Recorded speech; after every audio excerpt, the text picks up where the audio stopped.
Baik, kita buka. Bismillah. Assalamualaikum warahmatullahi wabarakatuh.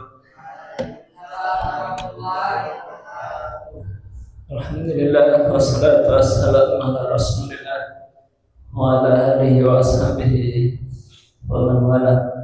Allahumma arinal haqqa haqqan warzuqna ittiba'ah wa arinal batila batila warzuqna ijtinabah. Subhanaka la ilma lana illa ma 'allamtana innaka antal alimul hakim. Allahumma rabbana zidna ilman warzuqna fahma. Rabbi shrah li sadri wa yassir li amri wahlul 'uqdatam min lisani yafqahu qawli. Alhamdulillah, kita bersyukur kepada Allah pada malam hari ini kita bisa melanjutkan kajian kita. Kita malam hari ini insyaallah akan membahas tentang seputar adab, dan malam hari insyaallah kita akan membahas tentang adab berpakaian, yaitu adab berpakaian.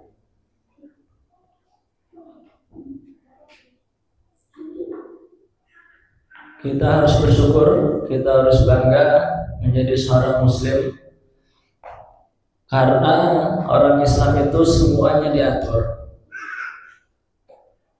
Tidur diatur, makan diatur, berpakaian diatur.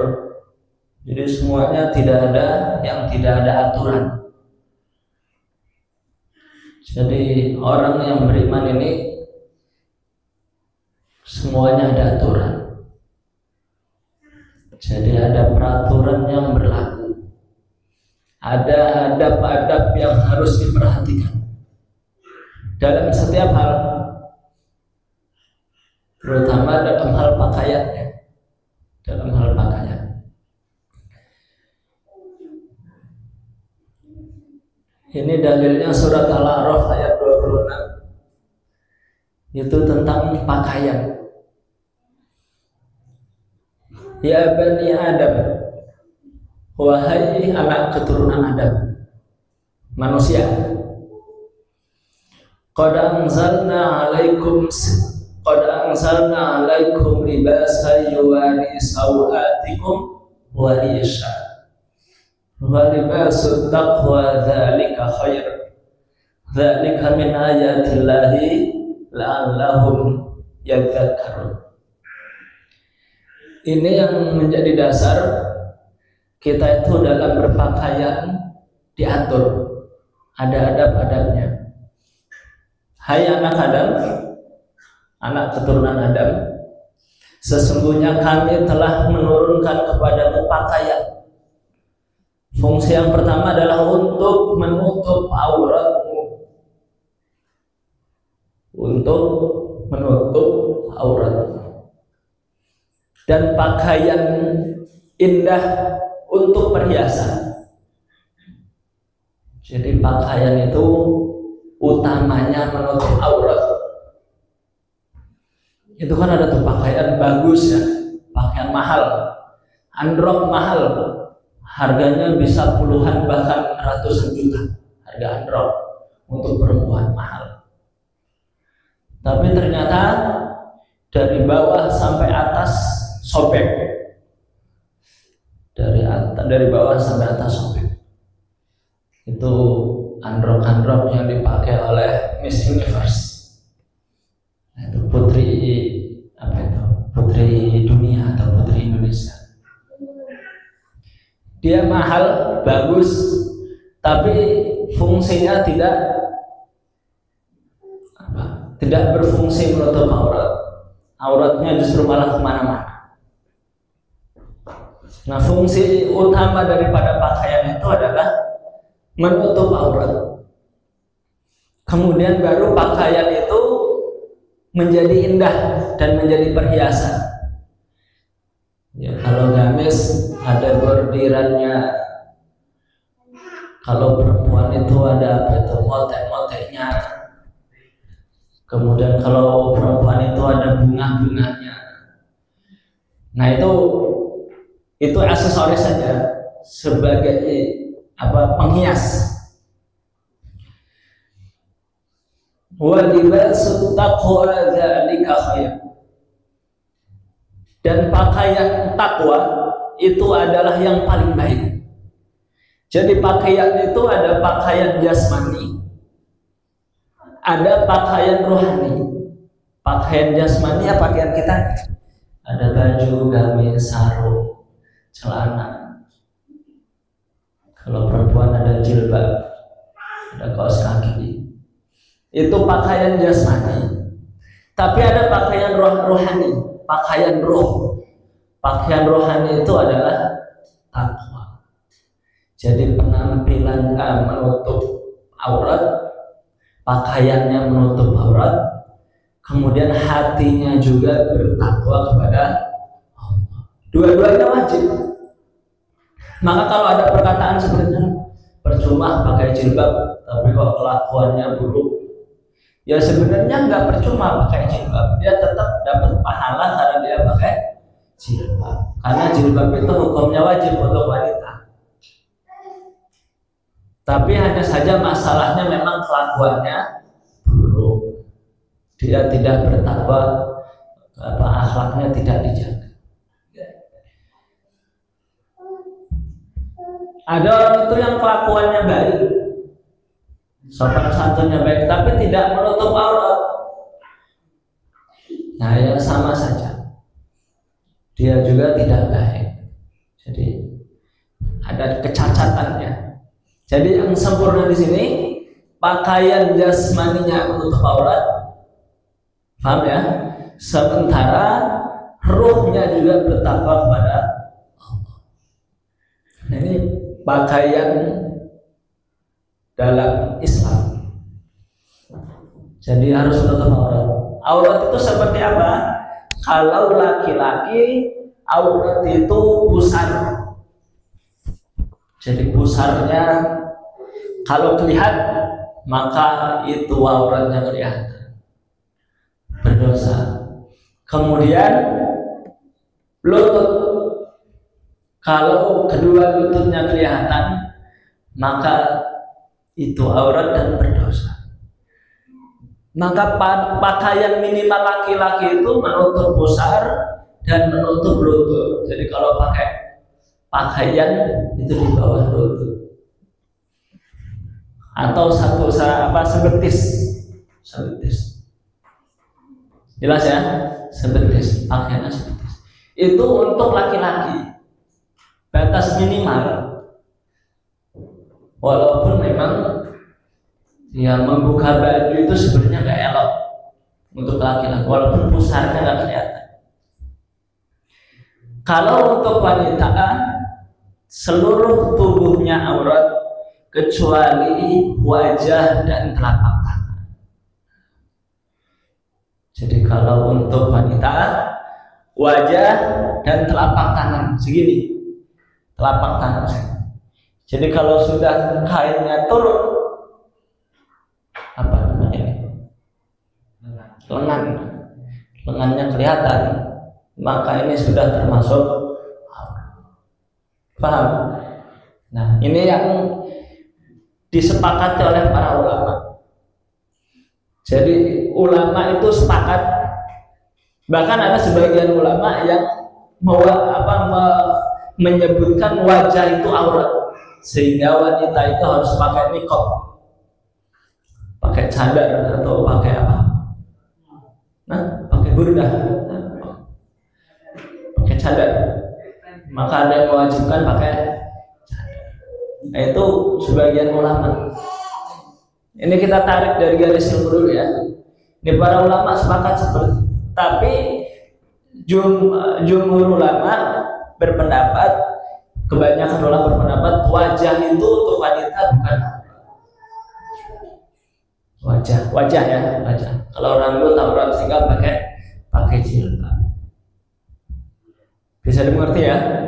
Jadi adab utama dalam berpakaian itu adalah menutup aurat. Itu yang pertama. Jadi enggak bagusnya, enggak indahnya, karena yang indah, yang bagus, baju yang bagus, baju yang indah, baju yang mahal itu belum tentu pakaian itu menutup aurat. Antum tahu celana Hawaii? Celana Hawaii itu kan celana Hawaii yang asli, pokoknya yang produk inilah, yang ori, itu kan mahal itu. Tapi dia di atas lutut. Ada celana pendek itu apa? Boxer yang pendek di atas lutut itu mahal. Tapi ya walaupun dia mahal, walaupun bagus, dia enggak menutup. Jadi adab pertama ketika berpakaian adalah menutup aurat. Itu yang utama, yang wajibnya. Kemudian ada pakaian itu yang afdal. Jadi pakaian itu ada yang utama, yang wajib. Yang wajib tadi menutup aurat. Ada yang afdal. Pakaian kita itu kan berwarna-warna ya.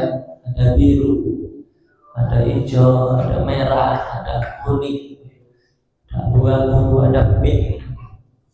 Nah itu bermacam-macam warnanya. Pakaian apa yang afdal? Maka disebutkan hadisnya dari Abdullah bin Abbas, dari Ibnu Abbas.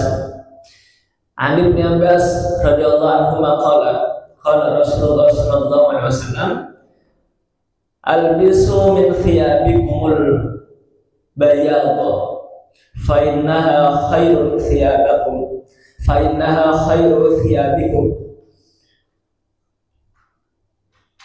wa kafinu fiha mautakum.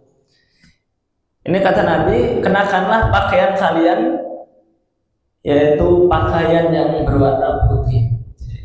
Afdalnya pakaian itu warna putih.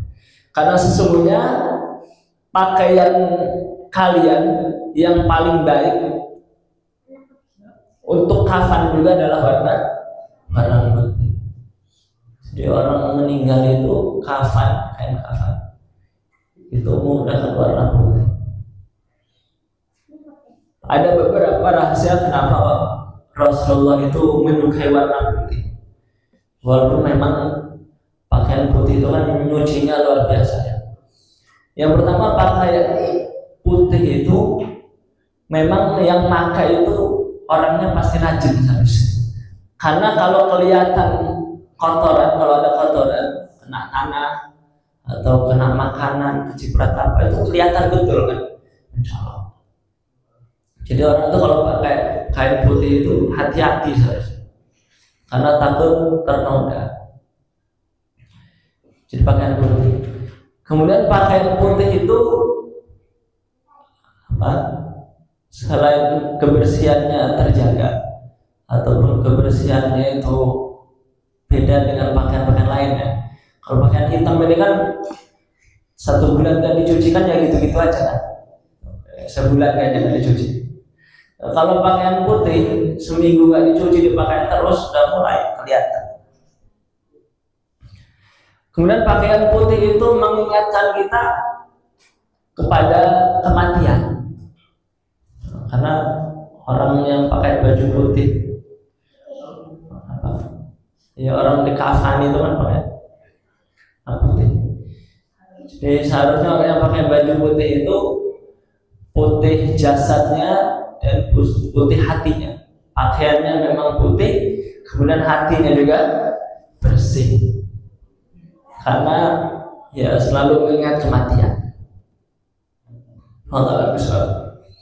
Jadi ini salah satu daripada pakaian yang dicintai oleh Nabi Sallallahu Alaihi Wasallam yang afdal ya.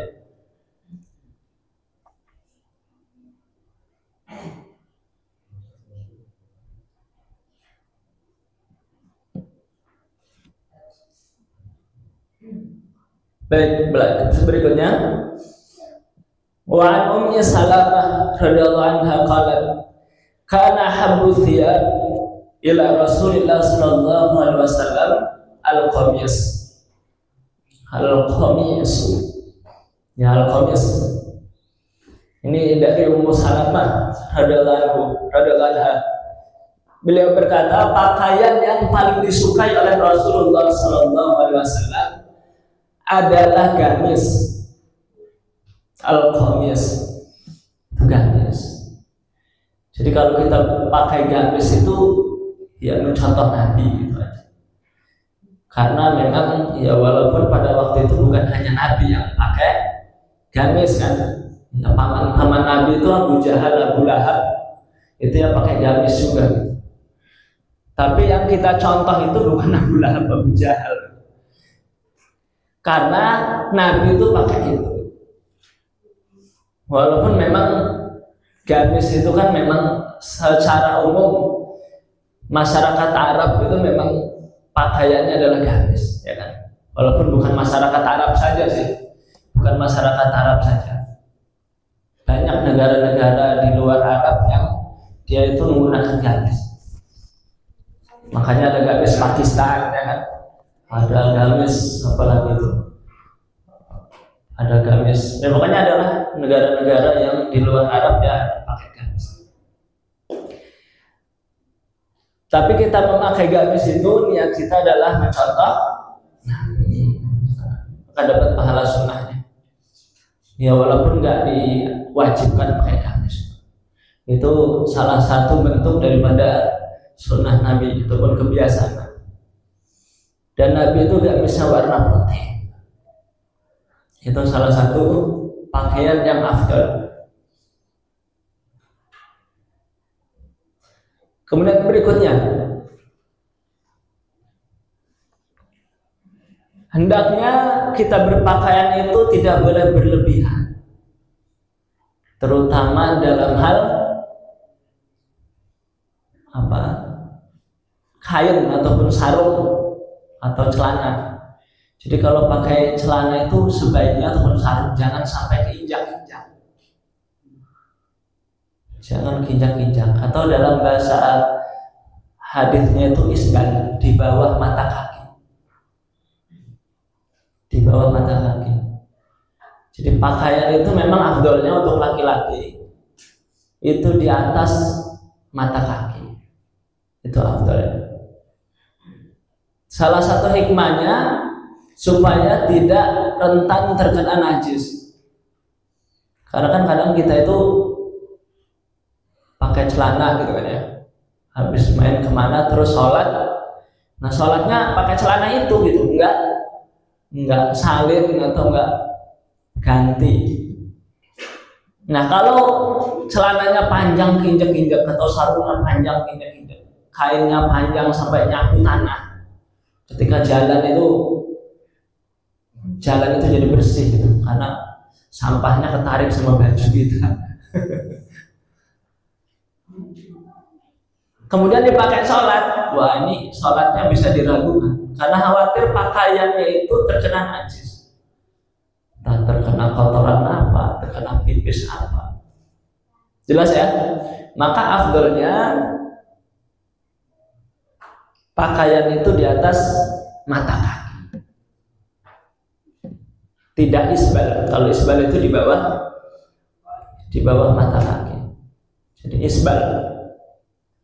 Dan hadisnya banyak ya tentang larangan isbal itu untuk laki-laki, banyak. An Nabi Sa'id Al-Khudri radhiyallahu anhu qala Rasulullah sallallahu alaihi wasallam, apa kata beliau? Maka na asfala minal ka'bayn fa huwa finnar. Pakaian apa saja yang menjulur di bawah mata kaki, maka tempatnya neraka. Ancamannya keras. Jadi ancamannya keras.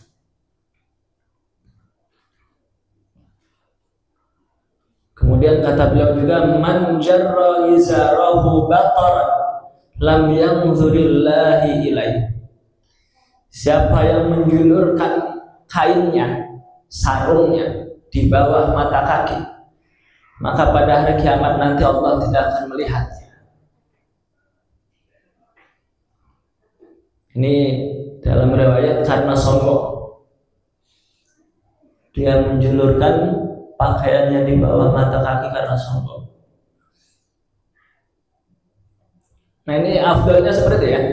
Maka kita ini sebaiknya kalau berpakaian ya untuk laki-laki ya. Untuk laki-laki itu di atas mata kaki. Itu afdalnya. Kemudian kalau perempuan di bawah mata kaki dan jangan sampai terinjak-injak. Jangan sampai terinjak-injak karena rawan najis juga. Jadi kalau di bawah mata kaki ya ngepres gitu. Jangan injak-injak.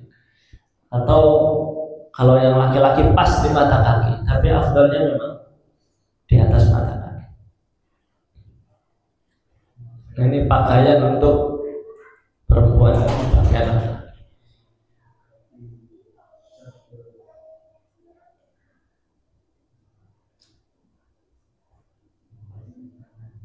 Ini banyak hadis-hadisnya tentang larangan untuk memakai pakaian di bawah mata kaki, menjulur sampai melebihi mata kaki.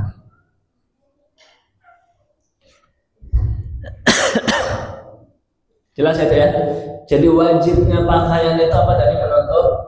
Menutup aurat. Kemudian afdalnya pakaian itu adalah warna putih untuk laki-laki. Kemudian dia gamis karena mencontoh Nabi ya. Kemudian jangan di bawah mata kaki.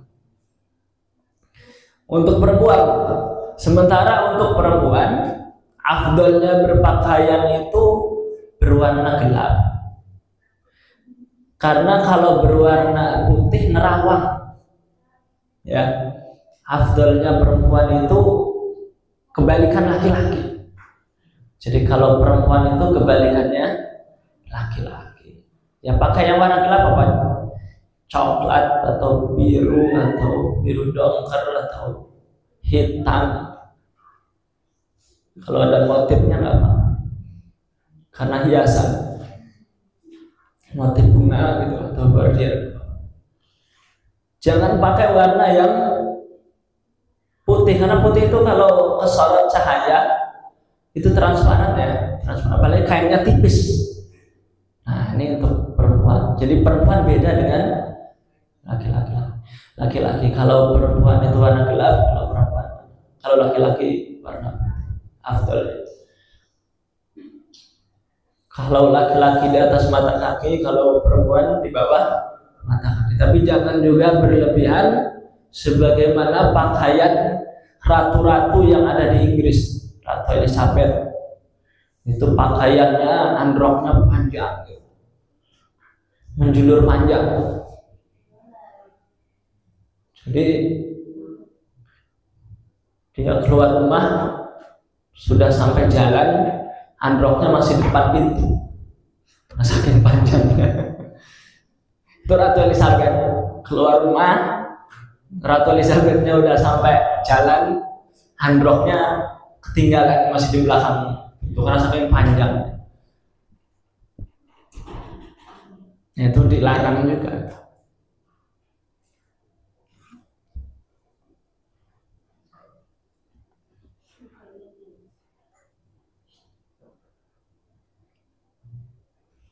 Kemudian dalam berpakaian untuk laki-laki itu dilarang menggunakan pakaian sutra, kain sutra.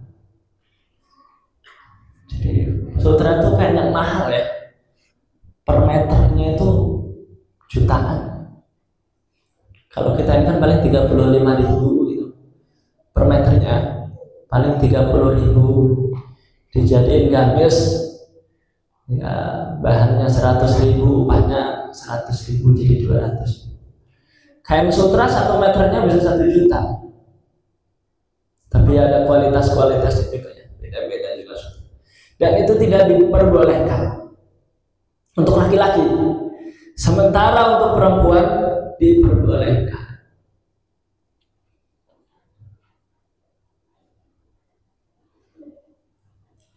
An Umar bin Al-Khattab radhiyallahu anhu qala Rasulullah sallallahu alaihi wasallam la talbasul harira fa innahu man labisahu fid dunya lam yalbashu fil akhirah.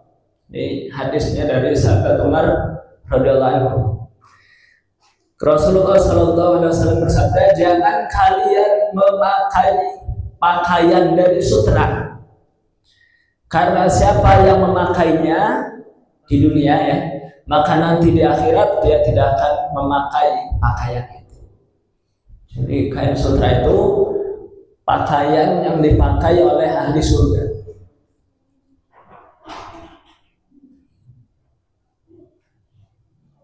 Termasuk memakai perhiasan emas. Emas nggak boleh. Baik itu emas murni atau emas campuran, pokoknya yang ada unsur apa? Unsur emasnya nggak ada, nggak boleh.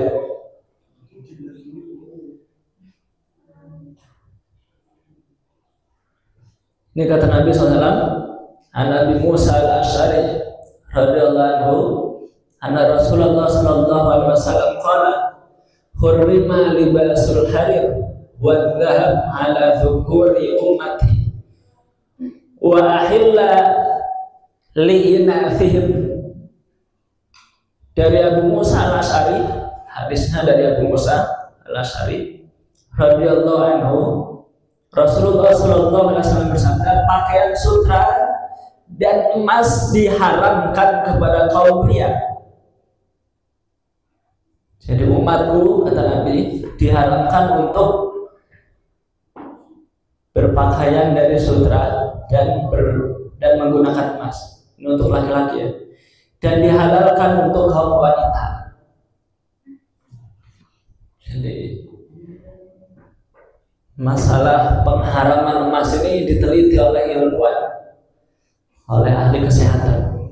Kenapa kok laki-laki itu dilarang pakai emas, sementara perempuan kok dihalalkan? Itu ada penelitiannya oleh para ahli kesehatan, diteliti. Oh, ternyata partikel emas, unsur yang ada dalam emas itu ternyata merusak pembuluh darah, merusak darah ya, kesehatan darah yang ada pada tubuh kita. Sementara perempuan, kenapa kok dihalalkan? Sama sebenarnya, dalam perempuan juga merusak apa? Pembuluh darah. Tapi hanya saja karena perempuan itu dikeluarkan tiap bulannya melalui darah haid, sehingga tidak mengapa, karena penyakitnya yang berasal dari emas itu radiasi lah, entah apa gitu kali ya, mungkin ada radiasinya gitu emas itu kalau kita pakai di tubuh kita. Kalau perempuan itu karena ada haid, jadi darah-darah yang rusak, sel-sel darah yang rusak yang terkena radiasi emas tadi dikeluarkan melalui darah. Kalau laki-laki ini kan nggak ada haid kan? Pernah haid. Jadi nggak ada yang apa, kalau untuk perempuan tidak berbahaya.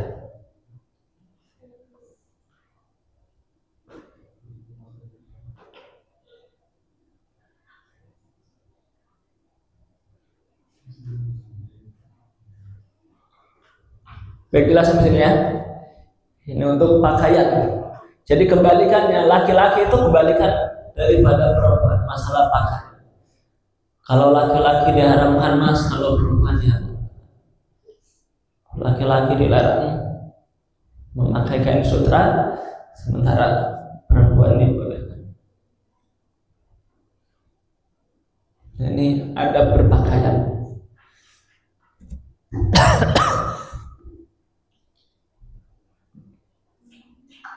Kemudian untuk perempuan dilarang menggunakan pakaian yang itu ketat. Nah, ketat. Jadi ketat. Ukuran apa ini? Ukuran badannya seumpamanya 30 cm. Nah, lebarnya diameternya, bajunya juga 30 cm. Jadi ngepres. Maka ini tidak dibolehkan. Maka kata Nabi, nanti pada akhir zaman banyak wanita yang dia itu memakai pakaian tapi seperti telanjang, gitu ya. Itu kan dalam hadisnya seperti itu. Ini hadisnya dari Abu Hurairah. 2 golongan penghuni neraka yang belum saya temui, yaitu satu kaum yang selalu membawa seperti ekor sapi untuk memukul manusia. Kemudian wanita yang berpakaian tapi telanjang.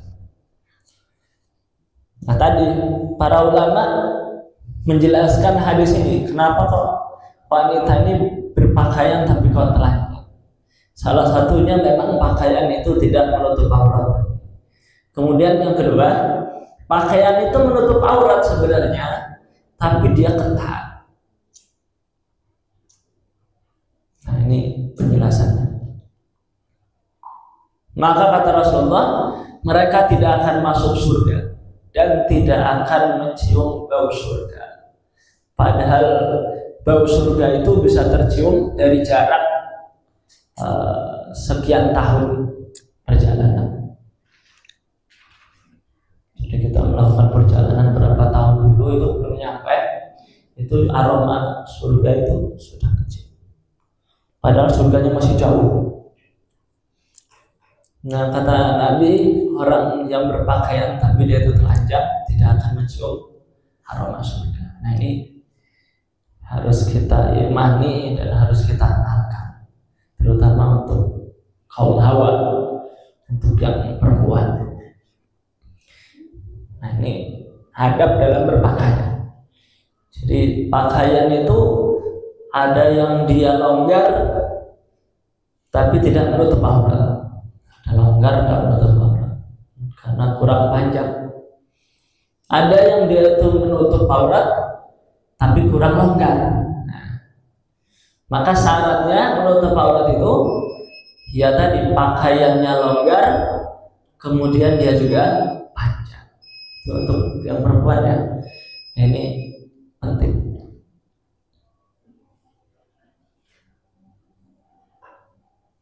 Kemudian yang terakhir, tidak boleh berpakaian menyerupai orang-orang yang di luar agama kita.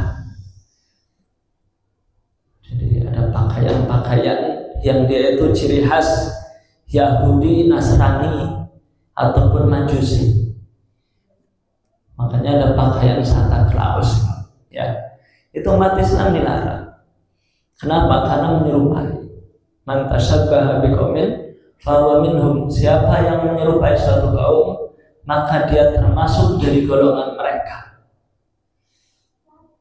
Pakai seperti pakaian Yahudi, pakai topi hitam, baju hitam, pakai jas, celana hitam, semua hitam. Pakai apa itu? Pakai coat, pakai jas panjang, selutut. Pakai dasi, persis betul kayak orang Yahudi. Tahu ya orang Yahudi ya, kalau berpakaian itu. Nah, itu tidak boleh karena menyerupai. Nah, ini penting. Kemudian tadi termasuk tadi laki-laki berpakaian pakaian perempuan dan perempuan menggunakan pakaian laki-laki. Jadi balikin nggak boleh juga. Paham sampai ini? Nah, itu ada pada berpakaian yang harus kita pahami. Jadi nggak ada lagi santri keluar kalau pakai celana di atas lutut. Hanya Ustaz tindak tegas. Tahu keluar kamar mandi nggak pakai baju, pakai handuk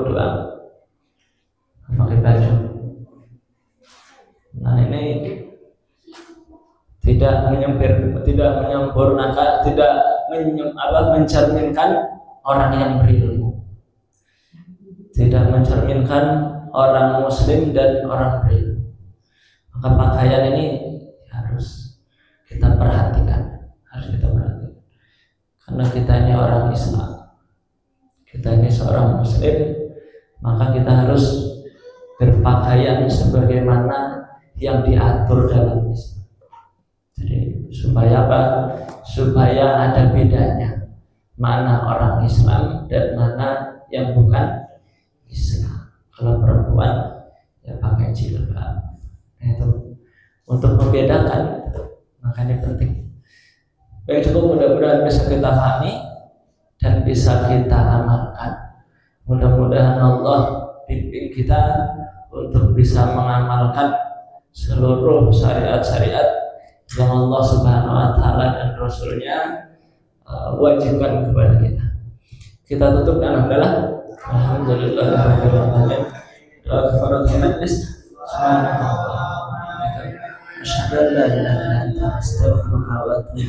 Assalamualaikum warahmatullahi wabarakatuh.